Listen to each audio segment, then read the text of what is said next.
बहुत समय पहले की बात है। एक महान ऋषि की दो पत्नियां थी, विंता और कद्रू।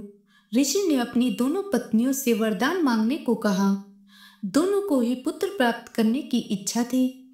कद्रू ने हजारों पुत्रों की मां बनने का वरदान मांगा, जबकि विंता ने केवल दो तेजस्वी पुत्र मांगे। समय बीता और कद्रू ने हजारों नाग पुत्रों को जन्म दिया, लेकिन विंता को केवल दो अंडे प्राप्त हुए। जैसे जैसे कद्रू के पुत्र बड़े हो रहे थे, विंता अधीर होने लगी।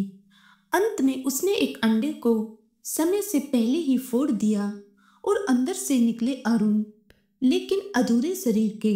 वे बहुत क्रोधित हुए और बोले, माँ, तुम्हारी अधीरता की सजा यह होगी कि तुम अपनी बहन की दासी बनोगी।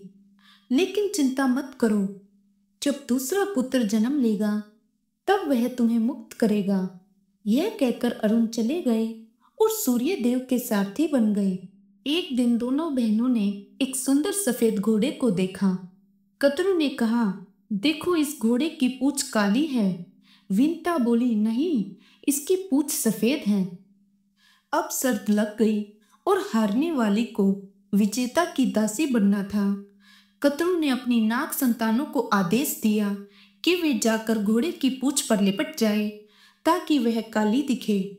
नागों ने वैसा ही किया और जब अगली सुबह विंता ने देखा कि घोड़े की पूंछ काली है, तो वे शर्त हार गई और कद्रू की दासी बन गई। अब विंता दिन रात कष्ट सहने लगी, लेकिन एक उम्मीद थी, उनका दूसरा पुत्र। समय पूरा हुआ और विंता के दूसरे अंडे से जन्म हुआ गरुड़ का। वे कोई साधारण पक्षी नहीं थे। उनकी आंखों में अग्नि थी। उनके पंख आंधियों की तरह फड़फड़ाते थे। जैसे ही वे जन्मे, पूरा ब्रह्मांड उनकी शक्ति से कांप उठा। गरुड़ बड़े हुए, लेकिन जब उन्होंने देखा कि उनकी मां दासी बन चुकी है, तो उनका हृदय रो उठा। वे नागों के पास गए और बोले, मेरी मां को दासता से मुक्त करने के लिए मैं कुछ भी कर सकता हूँ। नागों ने चतुराई से कहा, अगर तुम स्वर्ग से अमृत लाकर हमें पिला दो तो हम तुम्हारी मां को मुक्त कर देंगे। गरुड़ बिना किसी डर के अमृत लाने के लिए निकल पड़े। वे बिजली की गति से उड़ते हुए देवताओं के लोक में जा पहुंचे, लेकिन वहां पहरा था इंद्र, वायु, अग्नि और स्वयं विष्णु देवता का। देवताओं ने गरुड़ को रोकने का प्रयास किया, लेकिन गरुड़ अपार शक्ति से लड़े। गरुड़ ने अग्नि को अपने पंखों से बुझाया, वायु के वेग को मात दी और इंद्रदेव के वज्र को झेल लिया। अंत में वे अमृत कलश लेकर आकाश में उड़ चले। इंद्रदेव चकित थे। उन्होंने तुरंत भगवान विष्णु से सहायता मांगी। भगवान विष्णु ने गरुड़ को रोका और कहा, हे महान पक्षीराज, तुम इतने बलशाली और तेजस्वी हो, तुम अमृत कलश लेकर कहाँ जा रहे हो? गरुड़ ने उत्तर दिया, मुझे अमृत की कोई इच्छा नहीं प्रभु, मैं केवल अपनी मां को मुक्त कराना चाहता हूँ। भगवान विष्णु उनकी भक्ति से प्रसन्न हुए और बोले, गरुड़, मैं तुम्हें अमरत्व का वरदान देता हूँ और साथ ही मैं तुम्हें अपना वाहन बनाता हूँ।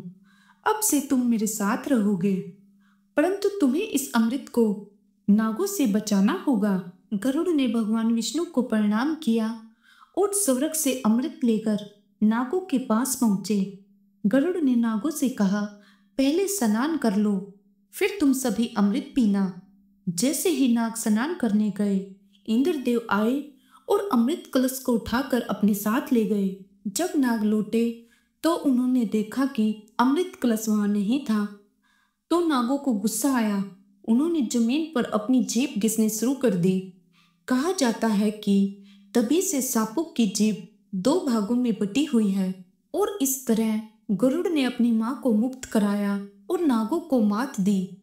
इस कहानी से हमें शिक्षा मिलती है, धैर्य का फल मीठा होता है, मां के प्रति प्रेम सबसे महान होता है, चतुराई शक्ति से बड़ी होती है, सच्ची भक्ति सबसे बड़ी शक्ति होती है।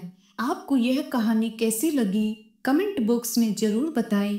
वीडियो को लाइक करें और चैनल को सब्सक्राइब करना न भूलें, जिससे आपको हमारी आने वाली वीडियो की नोटिफिकेशन मिलती रहे।